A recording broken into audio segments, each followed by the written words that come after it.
Hello everyone, welcome to my YouTube channel digital nursing study. आज हम blood के बारे में डिस्कस करने वाले हैं, तो चलिए हम स्टार्ट करते हैं। Blood is a connective tissue which is red in colour. Blood जो होता है कनेक्टिव टिश्यू का होता है और इसका जो कलर होता है वो रेड होता है। हेमोग्लोबिन के कारण जो इसका कलर होता है ब्लड का वो रेड होता है। ठीक है, तो चलिए हम आगे देखते हैं। It opaque and alkaline in nature with pH of 7.4। Opaque का मतलब अपारदर्शी होता है, जो कि हम किसी भी चीज़ को हम आर पार नहीं देख सकते हैं, उसे हम अपारदर्शी बोलते हैं। एंड अल्कलाइन इन नेचर, जो इनका नेचर होता है वो अल्कलाइन नहीं होता है। जो इसका pH मान होता है 7.4 होता है। ठीक है, तो चलिए हम आगे देखते हैं। Arterial blood is bright red in colour due to presence of oxy haemoglobin. जो आर्टरी में ब्लड होता है वो ब्राइट रेड कलर का होता है। हीमोग्लोबिन में ऑक्सीजन की मात्रा प्रेजेंट होने के कारण आर्टेरियल ब्लड जो होता है वो ब्राइट रेड कलर का होता है। ठीक है, तो हम आगे देखते हैं। And venous blood is dark red due to presence of reduce haemoglobin. Haemoglobin कम होने के कारण वेन का जो ब्लड होता है वो डार्क रेड कलर का होता है। ठीक है, तो हम आगे देखते हैं। Blood contain about 5 litre of blood in an adult. जो हमारे बॉडी में ब्लड पाया जाता है वो 5 लीटर पाया जाता है एडल्ट पर्सन में। And comprises of 8% of total body weight. जो हमारे टोटल बॉडी वेट का 8% होता है। The new born baby blood contain about 270 ml। जो न्यू बॉर्न बेबी होता है जिसमें ब्लड 270 ml पाया जाता है। ठीक है, the specific gravity of blood is about. Blood का जो स्पेसिफिक ग्रेविटी होता है जो 1.055 से लेकर 1.062 तक होता है। The blood viscosity value between 3.5 से 5.5 cp होता है। अब हम ब्लड के फंक्शन देखते हैं। पहला जो फंक्शन है transport of respiratory gases. Respiratory gases का मतलब जो हमारे बॉडी में ऑक्सीजन होता है जो हमारे लंग्स से लेके पूरा टिश्यू तक पहुंचाने का काम करता है। और CO2 जो होता है जो पूरे टिश्यू से लेके हमारे लंग्स तक आता है। ठीक है, तो उसके बाद हम देखते हैं रेगुलेशन ऑफ टेम्परेचर। जो ये टेम्परेचर का रेगुलेट करता है। अगला देखते हैं ट्रांसपोर्टेशन ऑफ हार्मोन। ये हार्मोन का भी ट्रांसपोर्ट करता है। Excretion of metabolic waste. जो हमारा मेटाबॉलिक वेस्ट प्रोडक्ट होता है उसको भी एक्सक्रीशन करता है हमारे बॉडी से। उसके बाद देखते हैं ऑस्मोटिक प्रेशर। ठीक है, उसके बाद देखते हैं प्रोटेक्टिव फंक्शन, जो किसी भी डिजीज को हमारे बॉडी के अंदर आने नहीं देता है, प्रोटेक्ट करके रखता है। उसके बाद देखते हैं acid base balance. Acid base balance का हमारे बॉडी में बनाए रखता है। उसके बाद देखते हैं वाटर बैलेंस। तो चलिए हम कंपोजिशन ऑफ ब्लड पढ़ते हैं। ब्लड जो होता है 2 पार्ट में डिवाइड होता है। पहला प्लाज्मा जो कि 55% होता है और दूसरा ब्लड सेल्स जो 45% होता है। प्लाज्मा सेल्स भी 3 पार्ट में डिवाइड हुए हैं, albumin, globulin, fibrinogen. Blood cells जो होते हैं वो भी 3 पार्ट में डिवाइड हुए हैं। पहला प्लेटलेट जिसका जीवन काल 7 दिन होता है। दूसरा RBC जिसका जीवन काल 120 दिन होता है। तीसरा WBC जिसका जीवन काल 3 से 4 दिन होता है। ठीक है, अब उसके बाद हम देखते हैं WBC। WBC जो है ये भी 2 पार्ट में डिवाइड हुए हैं, ग्रेनुलोसाइट एंड एग्रेनुलोसाइट। ग्रेनुलोसाइट जो होता है 3 पार्ट में डिवाइड हुआ है। पहला जो है बेसोफिल्स, दूसरा न्यूट्रोफिल्स, तीसरा इजिनोफिल्स। एक ग्रेनुलोसाइट जो होता है 2 पार्ट में डिवाइड होता है, मोनोसाइट्स एंड लिम्फोसाइट्स। तो चलिए हम प्लाज्मा सेल के बारे में पढ़ते हैं। प्लाज्मा जो होता है पूरा 55% होता है। पूरे प्लाज्मा में वाटर हमारे 91% होता है और सॉलिड 9% होता है। ठीक है, including organic and inorganic substance such as sodium, potassium, calcium, urea, bilirubin. जिसमें इंक्लूड होता है organic substance and inorganic substance जैसे sodium, potassium, calcium, urea, bilirubin. ठीक है, अब आगे हम देखते हैं। Plasma is a clear slightly yellow liquid containing large number of organic and inorganic substance, जिसमें ज़्यादा संख्या में ऑर्गेनिक एंड इनऑर्गेनिक सब्सटेंस पाया जाता है। ठीक है, they are 3 major plasma protein. Plasma protein का तीन मुख्य भाग होता है। जैसे पहला देखते हैं हम albumin, it is synthesise in liver. ये लीवर में सिंथेसाइज होता है।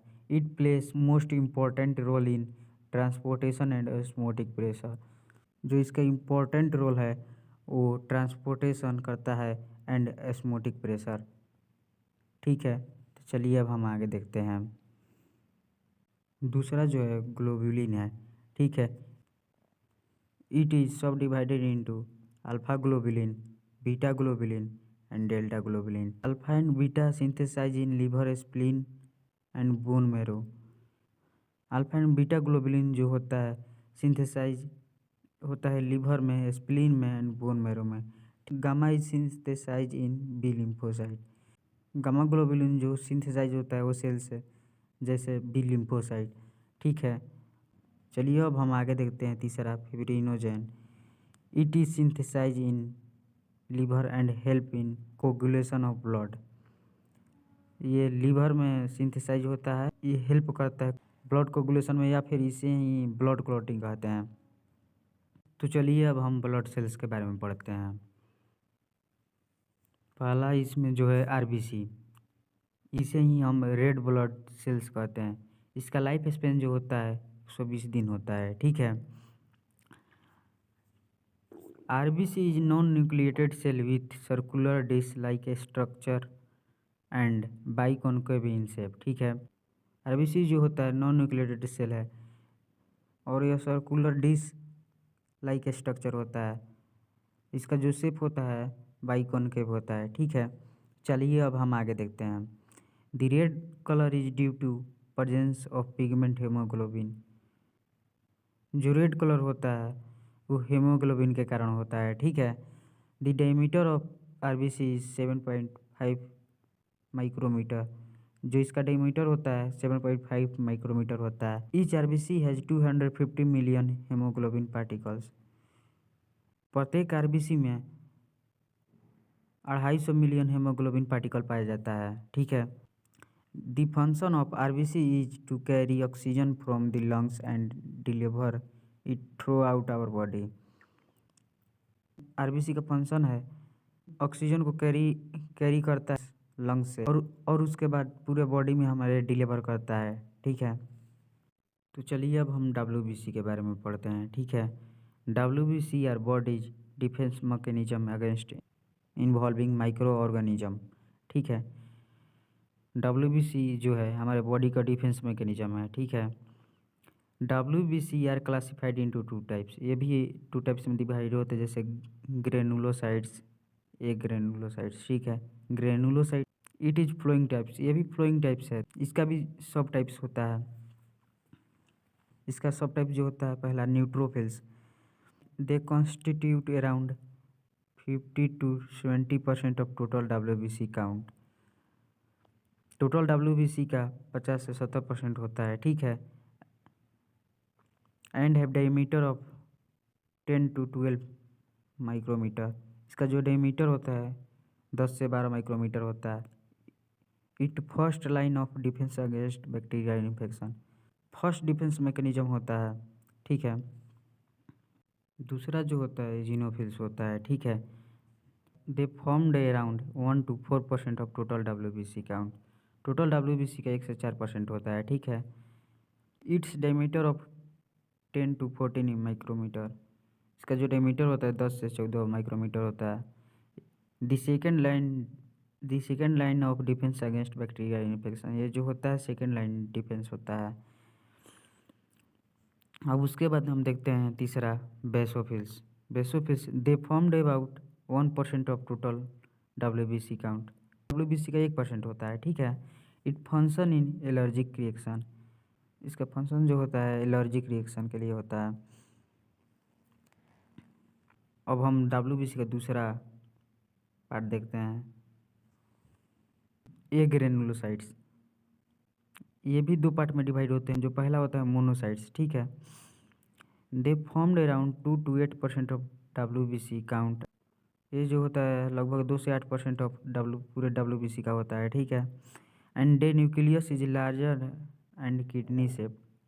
इसका जो न्यूक्लियस होता है लार्जर होता है और वो किडनी शेप का होता है and function as second line defence mechanism against bacterial infection. ये सेकेंड लाइन डिफेंस मैकेनिज्म होता है अगेंस्ट बैक्टीरियल इन्फेक्शन। दूसरा जो होता है लिम्फोसाइट होता है, ठीक है। They formed around 20 to 40% of total WBC count. Total WBC का 20 से 40% होता है, ठीक है। They are found from bone marrow thymus. यह बोन मैरो थाइमस में पाया जाता है, ठीक है। The average life span of lymphocyte is around 80 to 100 days. Lymphocyte का जो जीवन काल होता है 80 से 100 दिन होता है, ठीक है। They are 4 types of T lymphocyte.